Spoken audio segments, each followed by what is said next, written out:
Aabot sa 200 kongresista ang nagtipon-tipon sa palasyo nitong Miyerkules ng gabi para ipakita ang kanilang suporta kay Pangulong Bongbong Marcos Jr. Pero paglilinaw ng mga dumalo sa meeting, hindi nila pinag-usapan ang pagpapatalsik kay Vice President Sara Duterte.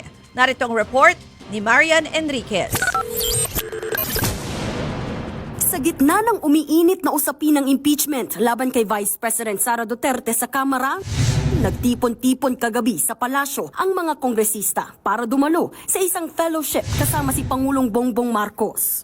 Sarado sa media ang nangyaring meeting kagabi pero nasa higit 200 kongresista raw ang inimbitahan sa Christmas dinner kasama ang Pangulo at si House Speaker Martin Romualdez. Paglilinaw ng mga dumalo, show of support lang daw kay PBBM ang naging meeting at hindi raw napag-usapan ang tungkol sa impeachment kay VP Sara.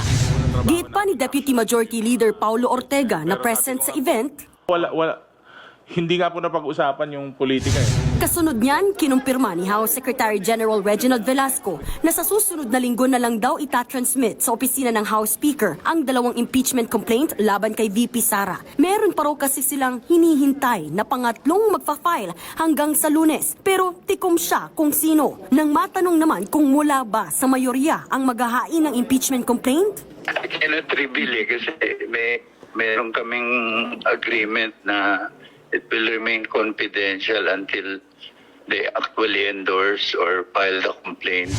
December 18 ang last session day ng Kamara bago mag-Christmas break. Kaya target na ma-endorso agad sa Justice Committee ang mga reklamo dahil aasikasuhin pa raw ng Kamara ang 2025 budget bago magbakasyon. Ang Makabayan Bloc naman ayaw nang idaan sa komite ang impeachment kaya nangangalap na sila ng higit 100 pirma para makumpleto ang 1/3 na boto na kailangan para magpasa na lang ng resolution of impeachment ang Kamara. Pero hindi pa man umuusad ang impeachment kay VP Sara, kinampihan na siya ng Iglesia ni Cristo. Magsasagawa raw sila ng malawakang rally.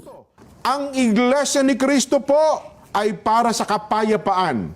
Ayaw namin, ayaw po natin sa anumang uri ng kaguluhan na manggagaling sa kanino mang panig. Pabor kami sa opinyon ng Pangulong Bongbong Marcos na no to impeachment. Sa kabila nito, desidido pa rin ang kampo ng mga complainant na isusulong ang pagpapatalsik sa bise. Ayon kay dating Senator Laila De Lima, patunay ang ikalawang impeachment laban sa bise na mali at irresponsable ang desisyon ng Pangulo na basta na lang palagpasin ang mga inasal ni VP Sara. Si Senate President Cheese Escudero naman sinabing handa silang dinggin ang impeachment case laban kay VP Sara. Trabaho lang daw, walang personalan. Hindi mahalaga kung gusto namin ito o hindi. Trabaho ito na inata sa amin ng saligang batas. Gaano kahirap ang trabaho, bahagi na ng pagiging tao siguro yan. Nagbabalita mula sa Frontline, Marian Enriquez, News 5.